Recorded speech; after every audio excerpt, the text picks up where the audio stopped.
Imaginemos por un momento que la humanidad está jugando a ser Dios dentro de ordenadores. O sea, simulando vecindarios enteros calle por calle. Casa por casa. Exacto. Y mosquito por mosquito. Todo esto en un intento desesperado por frenar pandemias globales antes de que ocurran. Desde luego es una imagen contundente para arrancar. Lo es.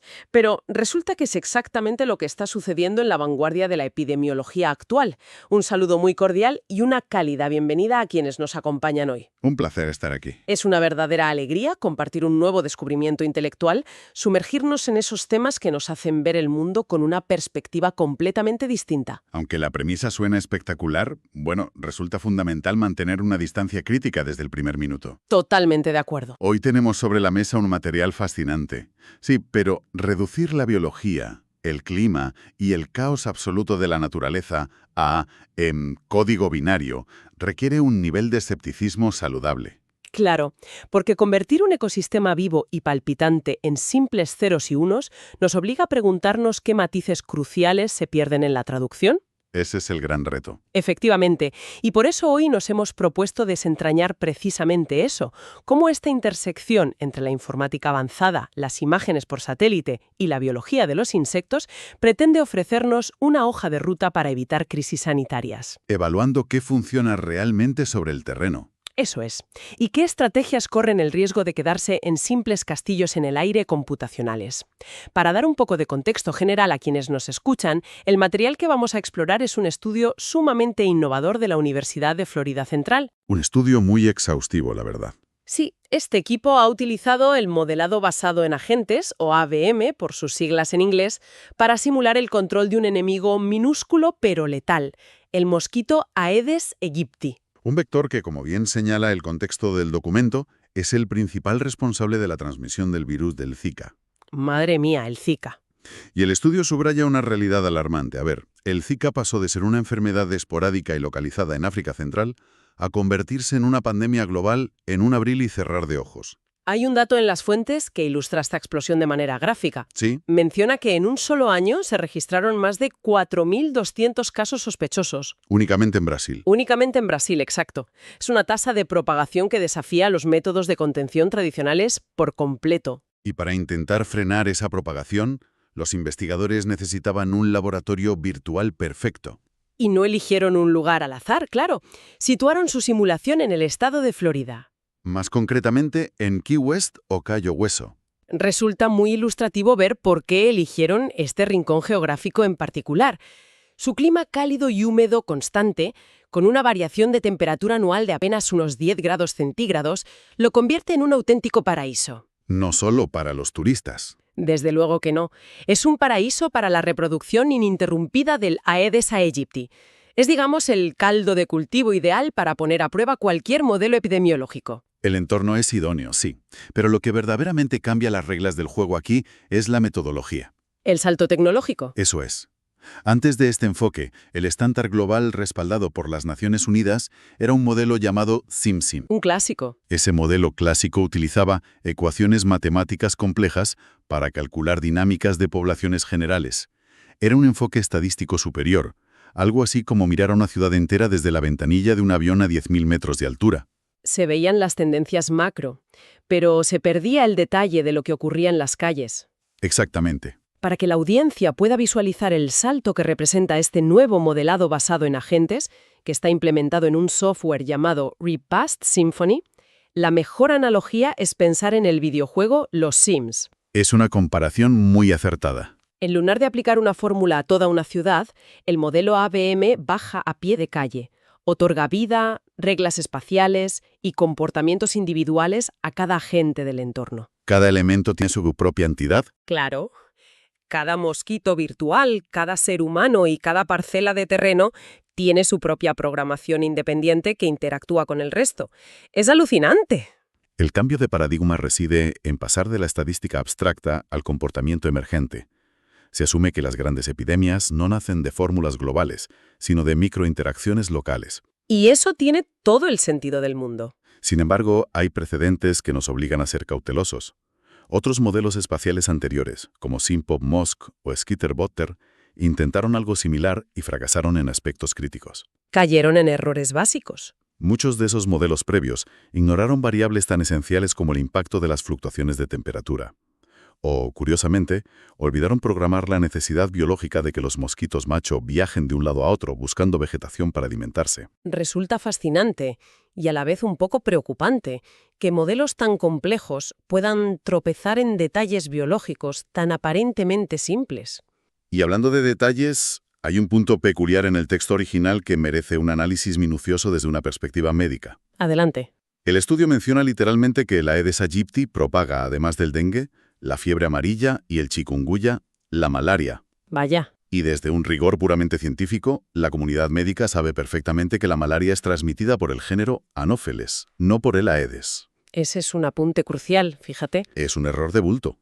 Resulta facilísimo dejarse llevar por la espectacularidad de la tecnología de simulación y pasar por alto que un estudio, liderado principalmente por expertos en computación, pueda contener generalizaciones médicas apresuradas. Totalmente. Si existe un error en la identificación básica del vector de una enfermedad tan devastadora e históricamente estudiada como la malaria, surge la duda legítima de si podemos confiar ciegamente en que han capturado todas las variables del mundo real. Claro, es una bandera roja. Esa es la fricción constante en el modelado de sistemas complejos. La precisión del código no siempre garantiza la precisión biológica. Aún así, y poniéndome en el lado de la defensa desde una perspectiva de ingeniería de software, el proceso técnico para construir este mundo virtual es verdaderamente digno de mención. El esfuerzo técnico es innegable, sí. Para crear el entorno digitalizaron un vecindario real de Key West. Y no lo hicieron a mano, sino mediante un procesamiento de imágenes satelitales bastante sofisticado. Para que la audiencia se haga una idea clara, estamos hablando de digitalizar un área de casi 30.000 metros cuadrados. 29.584 para ser exactos. Eso es. En términos prácticos equivale a unas 3 o 4 manzanas enteras de casas, recreando cada jardín, cada patio y cada posible charco de agua. Utilizaron imágenes de satélite de Google Earth y las procesaron con un software cartográfico llamado QGIS. Y el tratamiento de esa imagen es donde entra verdaderamente la automatización. Convirtieron las imágenes a escala de grises para eliminar el ruido visual. Y a partir de ahí aplicaron un algoritmo. Un algoritmo de aprendizaje automático no supervisado, conocido como K-means. El propósito de este algoritmo es agrupar o clasificar los píxeles de la imagen basándose únicamente en su intensidad lumínica. Sin intervención humana directa. Ninguna. Traducido a un lenguaje más visual, es como si el ordenador entrecerrara los ojos frente a una foto en blanco y negro del barrio para adivinar qué formas corresponden a tejados y cuáles a árboles. Agrupando las zonas más oscuras y las más claras. Exacto. Con esta información trazaron una cuadrícula virtual, superponiendo puntos separados exactamente por 10 metros de distancia. Una resolución de 10 metros. El mapa categorizó el terreno en dos grandes zonas.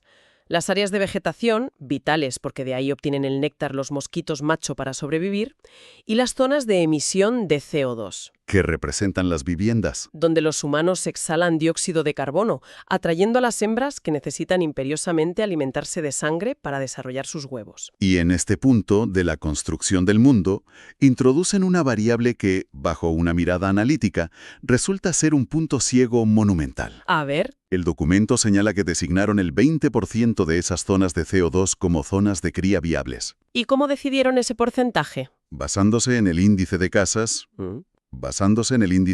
real registrado por el Distrito de Control de Mosquitos de Florida, pero en el año 2010. Ah, claro. Ese detalle temporal parece romper un poco la magia de la simulación dinámica, la verdad. Evidencia la vulnerabilidad inherente de basar estrategias de salud pública en mapas estáticos. Porque la realidad cambia. Constantemente. En el mundo real, la geografía del agua estancada es tremendamente volátil. Una tormenta tropical un martes por la tarde altera radicalmente la distribución espacial de los criaderos. O simplemente un vecino que deja un cubo de plástico olvidado en el jardín después de lavar el coche. Exacto. Por muy sofisticado que sea el algoritmo de clasificación de píxeles, si el mapa asume que el agua estancada de 2010 sigue exactamente en las mismas coordenadas años después, el modelo cojea frente al caos del comportamiento humano. Te doy la razón en eso, pero a pesar de que el mapa no contemple vecinos descuidados o chaparrones imprevistos, hay que reconocer que las reglas biológicas impuestas a estos insectos virtuales son muy exhaustivas. Las reglas individuales están muy trabajadas. Modelaron todo el ciclo de vida, desde la fase fetal que agrupa el huevo, la larva y la pupa, hasta la fase adulta. Pero lo que me parece casi cómico, además de fascinante, es que les impusieron un ritmo circadiano estricto. ¿Como un horario laboral? Me imagino un programador dictándole a un mosquito virtual cuándo puede volar. El modelo obliga a los insectos a alimentarse y buscar zonas de puesta de huevos en franjas horarias muy específicas, de 6 a 9 de la mañana y de 4 a 6 de la tarde. Y el resto del tiempo el código los obliga a permanecer en estado de reposo. Fíjate qué nivel de detalle. Esa granularidad intenta replicar la etología real del insecto, limitando sus ventanas de oportunidad para interactuar con los humanos virtuales. Y las condiciones que debe cumplir una hembra virtual para lograr poner un huevo son dignas de una carrera de obstáculos. No es nada fácil para la gente virtual. Primero tiene que estar fertilizada por un macho, luego tiene que alimentarse, para lo cual rastrea fuentes de CO2 hasta a 30 metros de distancia. Mediante un proceso direccional llamado clinotaxis. Y finalmente, tras procesar la sangre, tiene que encontrar agua estancada en ese mapa cuadriculado para realizar la oviposición. Esta rigidez de reglas hace que la simulación alcance un grado de realismo asombroso. Las reglas están bien planteadas, pero el verdadero valor de este entorno es ponerlo a prueba. Claro, no se trata solo de mirar. Una vez construido este escenario, el estudio no se limitó a observar cómo los mosquitos vivían sus vidas virtuales. Lo utilizó como campo de pruebas para simular 2 estrategias de manipulación biológica. Estrategias que pretenden erradicar la transmisión del virus. Y que parecen sacadas directamente de una novela de ciencia ficción. Buscando alternativas elegantes a la fumigación masiva con pesticidas tóxicos. La primera táctica que se detalla en el documento es el uso de la bacteria Wolbachia, un enfoque también conocido en la literatura científica como la técnica del insecto incompatible. Sí, una intervención microbiológica. Tengo entendido que se trata de infectar deliberadamente a la población de insectos con una bacteria intracelular que ya existe en la naturaleza. Así es. La Wolbachia es común en muchas otras especies, pero no se encuentra de forma natural en el Aedes aegypti. ¿Vale? El objetivo de introducirla en esta población específica tiene una base temporal muy precisa relacionada con el virus del Zika. Y aquí es donde entra un concepto epidemiológico clave, el periodo de incubación extrínseco, o EIP. Para traducir ese término a un contexto práctico para la audiencia, significa que cuando un mosquito pica a un humano infectado con Zika, el insecto no se vuelve contagioso inmediatamente. Necesita tiempo. El virus necesita madurar dentro del cuerpo del mosquito durante aproximadamente 10 días antes de poder ser transmitido a la siguiente persona. Exactamente. Y la genialidad biológica de usar Wolbachia radica en que la infección bacteriana reduce la esperanza de vida del mosquito adulto a la mitad. O sea, no lo mata al instante. El objetivo no es necesariamente exterminar a la especie de inmediato. Es provocar que el mosquito muera de viejo antes de que esos 10 días del periodo de incubación del Zika hayan transcurrido. Se interrumpe la cadena de transmisión simplemente acortando el reloj biológico del vector. Es un sabotaje interno brillantemente diseñado. Lo es. Pero para que funcione a nivel poblacional, las reglas de herencia genética de la bacteria son el verdadero motor de la estrategia. ¿Cómo funciona esa herencia? La dinámica funciona así. Si un macho infectado con Wolbachia se aparea con una hembra salvaje y sana, se produce una incompatibilidad citoplasmática. Un bloqueo biológico. El resultado es que los huevos de esa hembra nunca eclosionan, no hay descendencia viable. Por el contrario, si es la hembra la que está infectada y se aparea, transmite la bacteria a toda su descendencia, asegurando que la siguiente generación nazca ya con su esperanza de vida reducida. Es fascinante. Frente a esta manipulación mediante bacterias, el estudio evalúa una segunda técnica aún más drástica. Conocida por sus siglas en inglés como RIDL, liberación de insectos con un gen letal dominante. Aquí ya no hablamos de infecciones bacterianas, sino de alteración genética directa en laboratorios. Creando mosquitos que dependen de un químico específico, la tetraciclina, para sobrevivir. El mecanismo del gen letal dominante busca un colapso demográfico fulminante.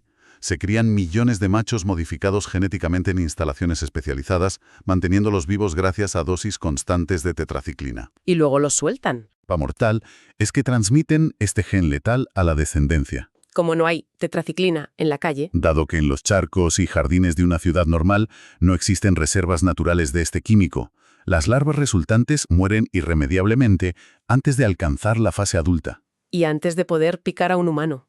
Para dar validez a estas simulaciones, me parece importante destacar que el equipo no introdujo datos arbitrarios en el software Replicaron experimentos de campo reales. y los volcaron en su vecindario virtual de Key West.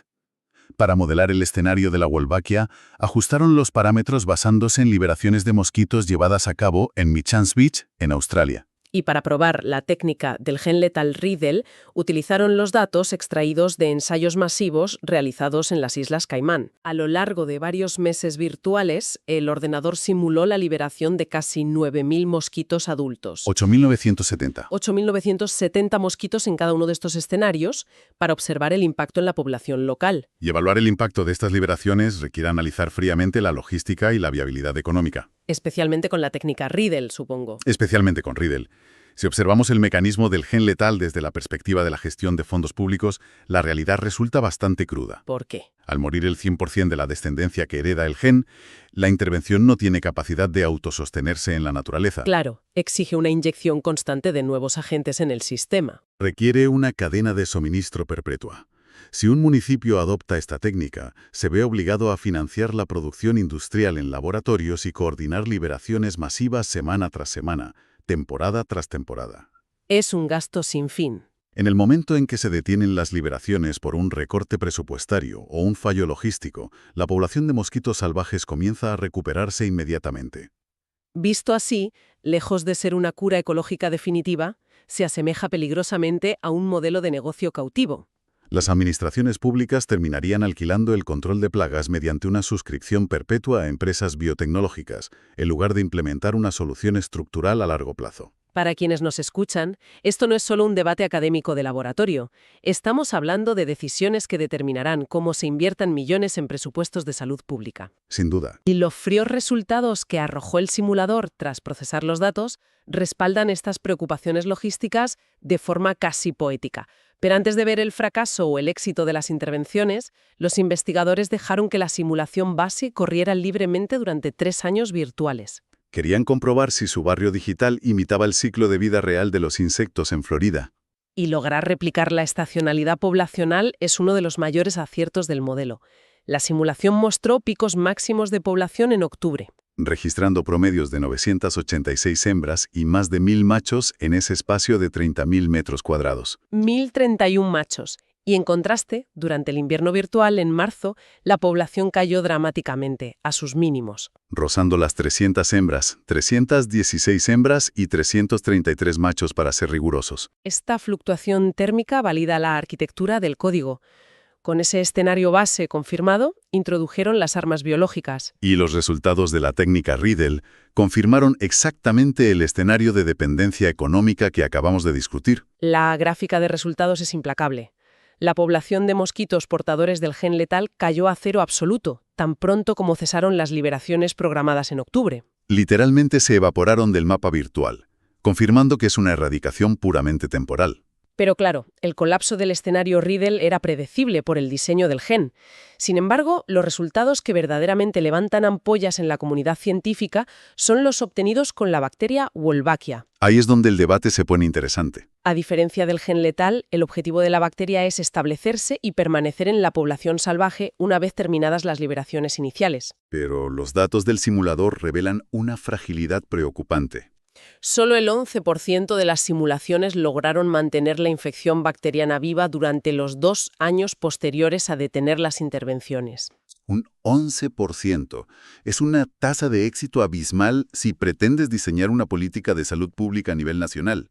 Suena casi a un fracaso estadístico. El propio texto del estudio se ve arrinconado y admite que establecer la Wolbachia de forma sostenida es altamente susceptible a lo que denominan incertidumbre del entorno. Y apuntan a un culpable fundamental: la orientación espacial y la distribución de los lugares de cría. Pensemos fríamente en las implicaciones de esto. Nos encontramos ante un entorno digital perfectamente controlado, esterilizado de variables caóticas. Sin vecinos limpiando canalones. Sin sequías repentinas y sin huracanes alterando el paisaje. Si en esa burbuja de perfección algorítmica la tasa de éxito es de apenas un 11%, extrapolar esa esperanza a la realidad urbana, ruidosa e impredecible resulta excesivamente optimista. Es innegable que ese número asusta. Pero fijémonos en la otra cara de la moneda. A ver. Me atrevería a argumentar que desvelar ese frágil 11% es, paradójicamente, el mayor triunfo del modelado basado en agentes. Bueno, desde el punto de vista del aviso temprano. Claro, el simulador está haciendo su trabajo. Nos advierte de las vulnerabilidades estructurales antes de que los gobiernos comprometan decenas de millones de dinero público desplegando operarios y furgonetas llenas de mosquitos en el mundo real. Detectar el fallo de manera preventiva siempre justifica la inversión en simulación, de eso no hay duda. Y el modelo va más allá de simplemente predecir un fracaso, señala el motivo. Lo que nos enseña esta simulación no es que la Wolbachia sea biológicamente inútil. No, biológicamente funciona. Demuestra, de manera irrefutable, que el éxito o el fracaso dependen milimétricamente de las coordenadas de liberación. El estudio detalla que las pruebas virtuales se realizaban liberando insectos específicamente en 1 de cada 4 cuadrantes del mapa urbano. Y ese 11% de supervivencia dependió directamente de la proximidad inicial entre los mosquitos liberados y las fuentes de CO2 reales del terreno. El código nos está gritando que no basta con la viabilidad biológica. La geografía local hiperespecífica es la que verdaderamente dicta el destino de la intervención. Optimizar la logística previa basándose en cuadrantes espaciales aporta un valor táctico innegable, pero subraya una lección de humildad científica que a menudo pasamos por alto. ¿Cuál sería? Modelar un ecosistema vivo requiere aceptar que la naturaleza posee una resistencia y una inercia intrínsecas frente a la intervención humana. La biología siempre tiende a buscar su equilibrio previo. Una reflexión profunda que nos sirve perfectamente para ir atando los cabos de este recorrido analítico. Me parece un buen momento para recapitular. Para organizar todo lo que hemos explorado hoy, vamos a consolidar los 3 grandes aprendizajes que se desprenden de estas fuentes. El primer gran pilar es metodológico.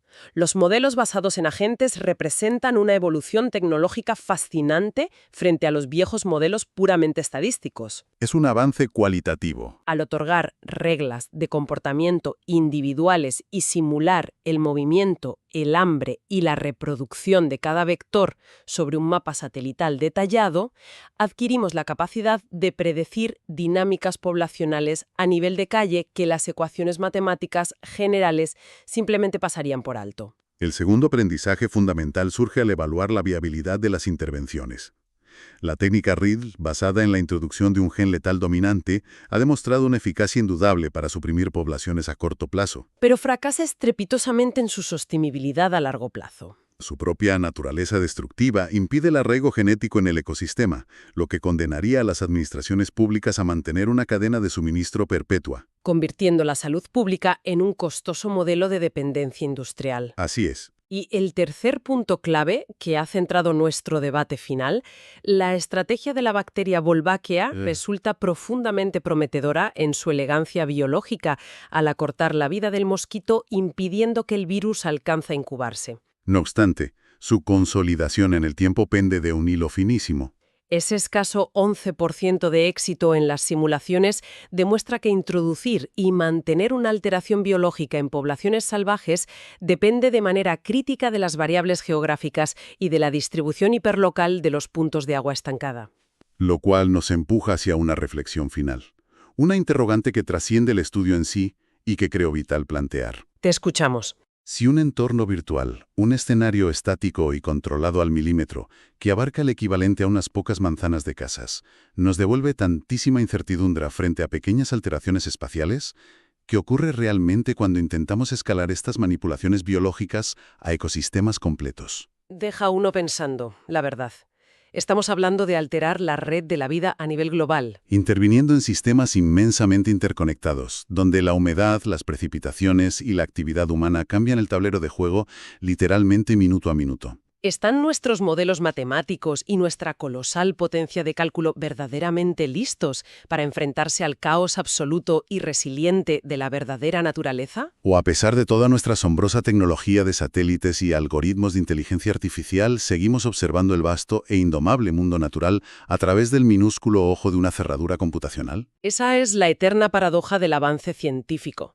Cuanto más detallada y potente es nuestra lente de observación, más conscientes somos de la inmensidad de variables que inevitablemente se quedan fuera del encuadre. Es un recordatorio persistente de que la tecnología debe funcionar como nuestra brújula en la oscuridad, no como un oráculo infalible. Qué manera tan certera de sintetizar y cerrar el análisis de hoy. Ha sido un viaje intelectual extraordinario, rastreando cómo una línea de código en un ordenador intenta predecir y alterar las implicaciones globales para la salud humana en el mundo real. Un placer haber podido debatir estos matices. Agradecemos efusivamente el tiempo, la curiosidad inagotable y la atención de quienes nos han prestado sus oídos para recorrer la profundidad de estas fuentes. Muchas gracias por acompañarnos. Les invitamos, como siempre, a que sigan cuestionando la información que nos rodea, debatiendo las soluciones que nos proponen y explorando con mirada crítica este mundo tan fascinante y complejo en el que vivimos. Hasta la próxima exploración profunda.